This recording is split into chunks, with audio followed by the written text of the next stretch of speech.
आज आहे नाशिकची रंगपंचमी. तुम्हाला माहिती आहे का, जसं बाकीच्या शहरांमध्ये धुलिवंदनाच्या दिवशी रंग खेळतात, तसं नाशिकमध्ये मात्र रंगपंचमीच्या दिवशीच रंग खेळला जातो. हीच आमच्या नाशिकची खास परंपरा आहे. सकाळी-सकाळी मी माझी घरची कामं करत होते आणि अचानक काय झालं, मागून आहो आले आणि त्यांनी मला पूर्ण रंगाने भरून टाकलं. मला तर अजिबातच कल्पना नव्हती, की ते बाहेरून असं अचानक येतील आणि असं मला रंगाने भरवून टाकतील म्हणून. मी तर माझ्या कामात इतकी गुंग झाली होती, की एकदम रंग लावल्यावर मीच घाबरले आणि सगळे हसायला लागले.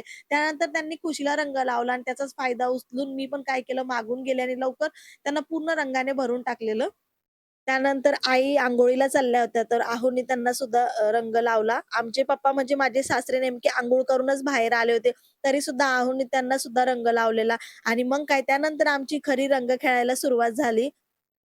त्यानंतर आम्ही सगळ्यांनी एकमेकांना रंग लावला. थोड्याच वेळात आमचं घर पूर्णपणे रंगानी भरून गेलं होतं. सगळीकडे रंगच रंग दिसत होता. पण काय करणार, आज रंगपंचमी आहे, मज्जा तर होणारच ना.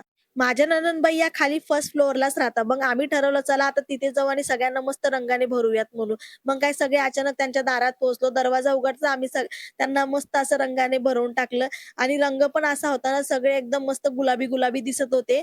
आहोंनी तर त्यांच्या बहिणीला आणि भाच्यांना असा रंग लावलाय, की जसं त्यांच्या अंगाला हळद लावत होते. सगळेच हसत होते आणि खूप मज्जा पण येत होती. आम्ही त्यांच्या घरी गेलो आणि तिथेही पूर्ण घर रंगानी भरून गेलं. खरंच एवढी मज्जा आली ना, त्याच्यानंतर मग मी सोसायटीच्या लेडीजला मेसेज केला, "चला," म्हटलं, "खाली या रंग खेळायला." मग हळू सगळेजण खाली जमायला लागले.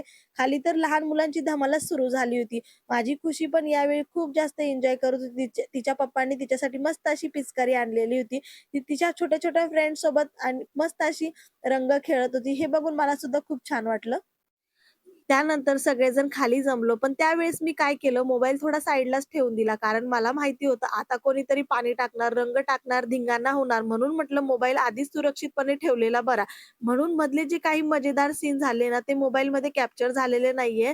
पण तरी बरेच काही व्हिडिओ होते, जे खुशीच्या पप्पांनी त्यांच्या मोबाईलमध्ये कॅप्चर केले. त्याच्यामुळे मी हे आता अपलोड करू शकले आहे. तर सगळेजण फक्त रंग खेळण्यातच मस्त बिझी होते. यावेळी तर आम्ही डायरेक्ट पाण्याची नळी लावूनच रंग खेळलोय. सगळ्यांनी एकमेकावर पाणी आणि रंग उडवला आणि पूर्ण सोसायटीत धमालच झाली होती. खूप वर्षानंतर म्हणजे लग्नानंतर पहिल्यांदा मी अशी रंगपंचमी मनसोक्त खेळले. त्यामुळे मला तर खूप आनंद झालाय. आम्ही सगळ्यांनी मिळून मस्त डान्सही केला. खूप सगळे फोटोज काढले आणि खूप आठवणी तयार झाल्या. खरंच सांगते यावेळीची रंगपंचमी माझ्यासाठी खूप स्पेशल होती. त्यानंतर अंघोळ वगैरे केली, पण अजूनही माझा रंग पूर्णपणे निघालेला नाहीये. तर अशी झाली आमची यावर्षीची रंगपंचमी. तुमची रंगपंचमी कशी झाली ते मला कमेंटमध्ये नक्की सांगा. चला तर भेटूया नेक्स्ट व्हिडिओमध्ये. बाय.